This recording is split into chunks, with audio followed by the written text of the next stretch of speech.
ഈ ക്വസ്റ്റ്യൻ നോക്കാം. From the relation r equal to r0 into a raised to 1 by 3 where r0 is constant, a is the mass number of the nucleus, show that the nuclear matter density is nearly constant. ഇതെങ്ങനെ ചെയ്യും? ഇത് ശരിക്കും അറിഞ്ഞിരിക്കേണ്ട കാര്യമാണ്. ഏത് nucleus എടുത്താലും nuclear density fixed ആണ്. Density എന്ന് പറഞ്ഞാൽ അറിയാമല്ലോ, ഒരു യൂണിറ്റ് വോള്യത്തിന് എന്ത് മാസ് ഉണ്ട് അല്ലേ? ഒരു യൂണിറ്റ് വോള്യത്തിന് ഉണ്ടാവുന്ന മാസ്, അതാണ് ഡെൻസിറ്റി. അത് ഏത് ന്യൂക്ലിയസ് എടുത്താലും എല്ലാ ന്യൂക്ലിയസിനും സെയിം ഡെൻസിറ്റിയാണ്.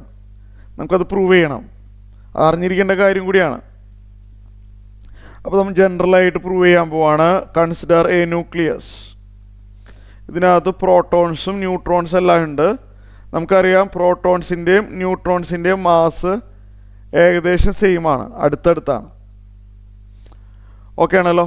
അപ്പോൾ ഒരു സിംഗിൾ പ്രോട്ടോൺ അല്ലെങ്കിൽ ഒരു സിംഗിൾ ന്യൂട്രോൺ, അതിൻ്റെ മാസ് എം ആണെന്ന് വിചാരിക്കാം. അസ്യൂം ചെയ്യുക, let M be the mass of a single proton. അങ്ങനെ അസ്യൂം ചെയ്യ്.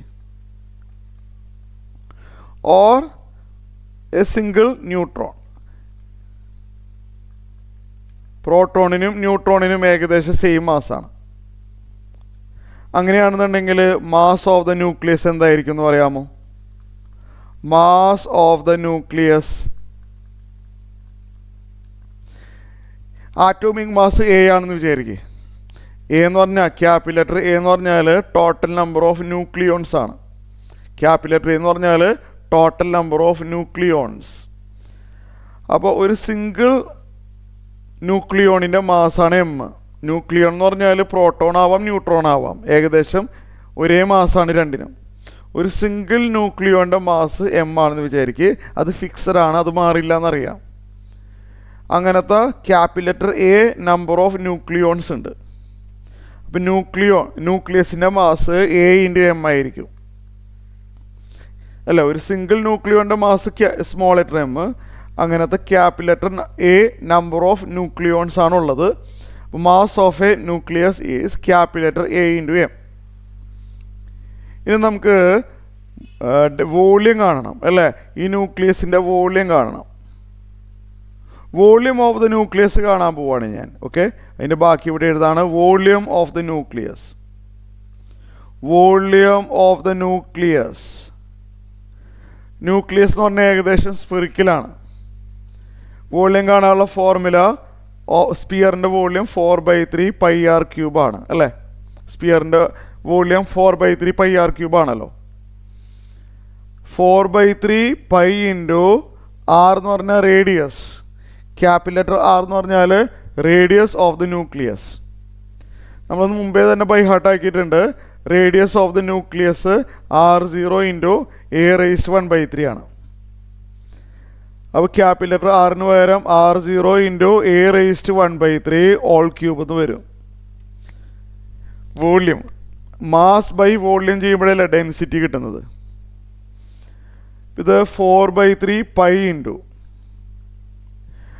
r0 ക്യൂബ് ചെയ്യുക. r0 ക്യൂബ് പിന്നെ a raised to 1/3 all raised to 3 എന്ന് പറയുമ്പോൾ എയുടെ പവർ തമ്മിൽ മൾട്ടിപ്ലൈ ചെയ്യുക. 3ഉം 1/3 മൾട്ടിപ്ലൈ ചെയ്താൽ അത് ക്യാൻസൽ ആവും, എ കിട്ടും. ഇതാണ് വോള്യൂം ഓഫ് ദ ന്യൂക്ലിയസ്. അപ്പോൾ ഡെൻസിറ്റി റോന്ന് എഴുതിക്കോട്ടെ. Density of a nucleus, mass of the nucleus by volume of the nucleus. Mass of the nucleus capital letter A into M. Volume of the nucleus 4/3 π r0³ into A. ഇതിൽ എയും cancel ആവും. അപ്പോൾ എന്തോരും ബാക്കി? m divided by 4/3 π r0³ ഇങ്ങനെ വരും. ഇത് fixed number അല്ലേ നോക്കിയേ. സ്മോൾ ലെറ്റർ എം എന്ന് പറഞ്ഞാൽ mass of a single proton അല്ലെങ്കിൽ സിംഗിൾ ന്യൂട്രോൺ. ഒരു പ്രോട്ടോൺ അല്ലെങ്കിൽ ഒരു ന്യൂട്രോണിൻ്റെ മാസ് ഫിക്സഡ് ആണ്. അത് ഏത് ന്യൂക്ലിയസ് എടുത്താലും ഒരു സിംഗിൾ പ്രോട്ടോൺ അല്ലെങ്കിൽ സിംഗിൾ ന്യൂട്രോൺ മാസ് ഫിക്സഡ് ആണ്. അതുകൊണ്ട് ന്യൂമറേറ്റർ ഫിക്സഡ് ആണ്. പിന്നെ പൈ ഫിക്സഡ് ആണ്. R0 നമുക്കറിയാം, R0 ഫിക്സഡ് ആണ്. R0ൻ്റെ വാല്യൂ നമ്മൾ ബൈ ഹാർട്ട് ആക്കിയിട്ടുള്ളതാണ് ഇതിനു മുമ്പ് അല്ലേ. ഇതെല്ലാം ഫിക്സഡ് ആണ്. അതുകൊണ്ട് ന്യൂക്ലിയസിൻ്റെ ഡെൻസിറ്റി ഫിക്സഡ് ആണ്. ഏത് ന്യൂക്ലിയസ് എടുത്താലും അതിൻ്റെ ഡെൻസിറ്റി ഫിക്സഡ് ആണ്. So it is A fixed number. Clear ആയല്ലോ?